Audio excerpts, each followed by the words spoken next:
পৃথিবীতে এখনো কিছু মানুষ আছে যারা দুমুঠো ভাত খেয়ে শান্তির ঘুম দিয়ে সারাটা দিন পার করতে চায়। সেদিন শপিং মলে গিয়ে তোমাদের ভাইয়ার ছোট্টকালের এক বন্ধুর সাথে দেখা হয়ে যায়। অনেকদিন পর তাদের মধ্যে কথোপকথন হলো। সে প্রায় অর্ধ কোটি টাকার মালিক, অনেক বড় বিজনেস, 2-3টা শপিং মল।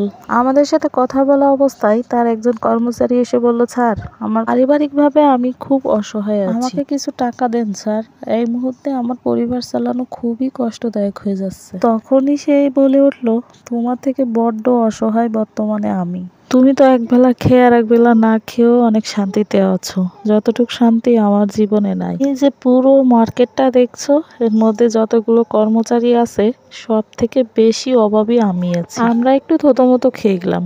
কি বলিস তুই? 20 জন মিলে আমাদের যে অর্থ সম্পদ আছে, তোর তো তাই একারই আছে, তাহলে তোর অভাব হবে কেন? তখন সে বলল, তাহলে তো তোদের আমার জীবনের একটা গল্প শোনাতে হয়। তাহলে গল্পটা শোনার পরেই আর তোরা বুঝতে পারবি অভাবের কারণ কি। একদিন আমি অফিসে এসে দেখি আমার পিয়ন মনে মনে গান গাইছে আর টেবিল পরিষ্কার করছে। তখন আমি তাকে জিজ্ঞেস করলাম, আচ্ছা, এই যে তুমি মনে মনে গুনগুন করে গান গাও, তোমার জীবনে কি অনেক সুখ?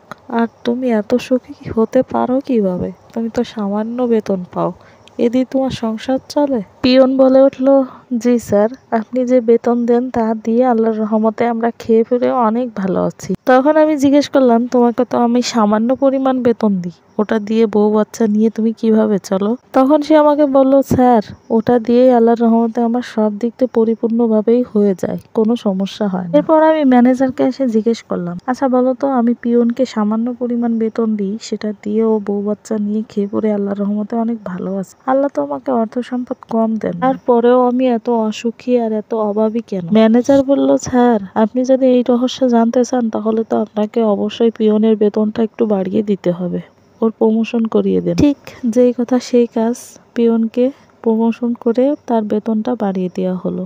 আমি গত 6 মাস তাকে লক্ষ্য করলাম, পিয়নের মুখে আগের মতো হাসি নাই, চেহারাটা ফ্যাকাশে হয়ে গেছে, মনে হয় খুব গভীর টেনশনে থাকে, রাতে ঘুমাতে পারেন না। আমি জিজ্ঞেস করলাম, কি সাহেব, তোমার তো প্রমোশন করে বেতন বাড়িয়ে দিলাম, তখন তুমি অল্প বেতনে অনেক সুখী ছিলে, এখন তো তোমার আরো বেশি সুখে থাকার কথা, সেখানে তোমার মুখটা এরকম দেখাচ্ছে কেন? তখন সে বলে উঠলো, স্যার, আপনি আমার অর্থ ঠিকই বাড়িয়ে দিয়েছেন, কিন্তু সেই সাথে আমার অভাব আর চাহিদা দুটোই বেড়ে গেছে। আগে আমার স্ত্রী সামান্য টিনের বাসায় থাকতে কমফোর্ট ফিল করতো, আমার যখন প্রমোশন হলো তখন তার প্রেস্টিজে বাধে, সমাজের সাথে মিল রাখার জন্য তার ফ্ল্যাট বাসা চায়। আগে আমার বাচ্চারা ছোটখাটো একটা স্কুলে পড়াশোনা করতো, এখন সমাজের সাথে মিল রাখার জন্য বাচ্চাদের ভালো ভবিষ্যৎ করার জন্য দামি স্কুলে পড়াতে হবে, আর সেই সাথে ঘরের আসবাবপত্র অনেক কিছুর প্রয়োজন আছে, টিভি, ফ্রিজ, আগে ছোটখাটো যা ছিল তা দিয়েই হয়ে যেত, এখন হয় না। ঘরে বউয়ের থেকে শুরু করে ছেলে মেয়ে সবার বড় বড় আবদার, এগুলো পূরণ করার জন্য